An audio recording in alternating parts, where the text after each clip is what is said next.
تاریخ گواہ ہے کہ ماضی میں انہیں مدارس سے دین کے ایسے ایسے مجاہد ودائی پیدا ہوئے جنہوں نے مذہب کے خلاف اٹھنے والے ہر فتنوں کا مقابلہ کیا اور مذہب اسلام کی حقانیت کو دلائل کے ذریعہ روشن و تابناک بنایا۔ اگر یہ مدارس نہ ہوتے تو مسلمانوں کے ایمان کی حفاظت اور ان کو دین پر باقی رکھنا دشوار ہو جاتا۔ اصلِ حضرت مولانا سید ریاست علی ندوی نے لکھا ہے کہ قوموں کے عروج اور ترقی میں ان مدرسوں کی بڑی اہمیت ہے۔ قومیں افراد سے بنتی ہیں اور افراد کی ان کے بچپن ہی سے ذہنی، اخلاقی و روحانی تعلیم و تربیت مدرسوں ہی کے ذریعہ انجام پاتی ہے۔ اصلِ اگر مدرسے پاکیزہ ذہنی، اخلاقی اور روحانی تعلیمات کی درسگاہ ہوں گے تو ان سے ایسی قوم تیار ہوگی جو زندگی کی صحیح شاہراہ پر چل کر اپنے وجود سے دنیاوی انسانوں کی مقصد تخلیق کو پورا کرے گی۔ انہیں بنیادوں پر ہندوستان کے چھپا چھپا میں درجن بھر عربی درسگاہیں قائم ہیں جن کے نور سے جہالت و بے دینی اور ظلمت و تاریکی کے بادل چھٹ رہے ہیں۔ مولانا وارث مظہری نے مجلہ ترجمان دارالعلوم کے اداری میں مدارس کے تاریخی پس منظر پر روشنی ڈالتے ہوئے لکھا کہ ہندوستان میں مدارس کی تاریخ اتنی ہی پرانی ہے جتنی ہندوستان میں سیاسی اور معاشرتی سطح پر مسلمانوں کا وجود، تاہم اس کی باضابطہ ابتدا قطب الدین ایبک کے عہدے سے ہوتی ہے۔ مسلم بادشاہوں نے اپنے ادوار حکومت میں جن چند بنیادی امور پر توجہ دی ان میں مدارس کا قیام بھی ہے۔ مسلم بادشاہوں کی اس سے دلچسپی کا اندازہ اس سے ہو سکتا ہے کہ ایک عرب سیاح و مورخ القلشقندی کے مطابق سلطان محمد بن تغلق کے عہد میں صرف دہلی میں 1000 مدارس پائے جاتے تھے۔ انگریز سیاح حملشن نے اورنگزیب کے زمانے کا ذکر کرتے ہوئے لکھا کہ صرف ایک شہر میں 400 مدارس تھے۔ اس ذیل میں سلطان سکندر لودھی کا ناگنا بھی مورخین نے خصوصیات کے ساتھ ذکر کیا ہے۔ مسلم بادشاہوں، شہزادوں اور شہزادیوں نیز نوابوں اور جاگیرداروں کے ذریعہ مدارس کے قیام و سرپرستی کا سلسلہ آخری مغل حکمراں بہادر شاہ ظفر وفات 1862 حمزہ کے دور حکومت تک بالفاظ دیگر 1857 حمزہ کے انقلاب تک جاری رہا۔ مغل حکمرانوں میں خاص طور پر اکبر کے بارے میں مورخین نے لکھا ہے کہ اس نے مدارس کے علاوہ کتب خانے بھی کھولے اور مدارس کے نصاب میں توسیع کر کے اس میں نئے علوم و مضامین کا اضافہ کیا۔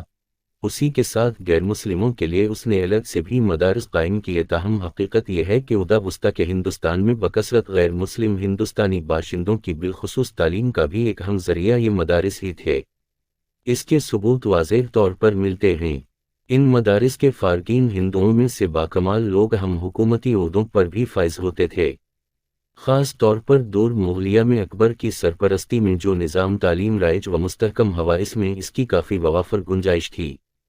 مدارس میں ہندوؤں کے پڑھنے کی روایت دور آخر تک قائم رہی۔ اس کا اندازہ اس مثال سے کیا جا سکتا ہے کہ راجہ رام موہن رائے 1833 حمزہ جنہوں نے ہندو معاشرے کی اصلاح کی زبردست تحریک چلائی، وہ ایسے ہی ایک مدرسہ کے تعلیم یافتہ تھے۔ خود دارالعلوم دیوبند جو ہندوستان میں 1857 حمزہ کے بعد خالص دینی مدارس کی تحریک کی بنیاد اور سرچشمہ ہے، میں ابتدا میں ہندو بچے بھی پڑھتے تھے۔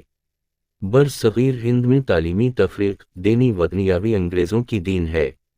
اس کے بعد صورتحال بلا شبہ مختلف ہو گئی، لیکن اسے مسلمانوں کے عہدۂ گزشتہ پر قیاس نہیں کیا جا سکتا۔ ان عہدوں میں بنیادی طور پر اسی دھارے نے پورے ملک کو سیراب کیا، خاص طور پر اعلیٰ تعلیم کے تعلق سے یہی ادارے ملک میں عمومی سطح پر تعلیم کے پھیلاؤ کا ذریعہ بنے۔ ماضی کے حکمرانوں نے جس طرح یونان کے مردہ اور مدفون علوم کو نئی زندگی بخشی، انہیں پھیلایا، عام کیا، ان میں اضافے کیے تاکہ یہ علوم یورپ پہنچ کر یورپ کی نشت ثانیہ کا باعث بنے، اسی طرح متوارث ہندی علوم کی سرپرستی بھی انہی مدارس کے توسط سے ہوئی۔ دوسری طرف دنیا کی دوسری قوموں اور ملکوں کے درمیان علمی و ثقافتی تبادلے کا ذریعہ واسطہ یہی مدارس بنے۔ عہد اکبری، عہد مامونی کی طرح ہندوؤں کی مذہبی اور ادبی کتابوں کے جو ترجمے سنسکرت اور ہندوستان کی دوسری زبانوں سے فارسی میں ہوئے، اس کو انجام دینے والے کوئی دوسرے نہیں، انہی مدارس کے فیض یافتگان تھے، کیونکہ یہاں کے تربیت یافتہ فضلہ مسجدوں کے منبر و محراب سے دعوت حق کی صدا لگاتے ہیں اور مسلمانوں کے اندر دینی حمیت و غیرت کو ابھارتے ہیں۔ ماضی سے تاحال ان مدارس کے ذریعہ جس طرح بدعت و لحد کا قلع کما ہوا اور ہو رہا ہے، اس کی چند جھلکیاں یہاں پیش کی جا رہی ہیں۔ ایک، ملک میں عرصہ سے ہندو مسلمان ایک ساتھ رہتے سہتے آ رہے ہیں۔ اس مخلوط معاشرہ کے باعث مسلمانوں کے اندر بھی ہندوانہ رسم و رواج و مشرکانہ اعمال داخل ہونا شروع ہو گیا، حتیٰ کہ طرز معاشرت کا رنگ بدل گیا۔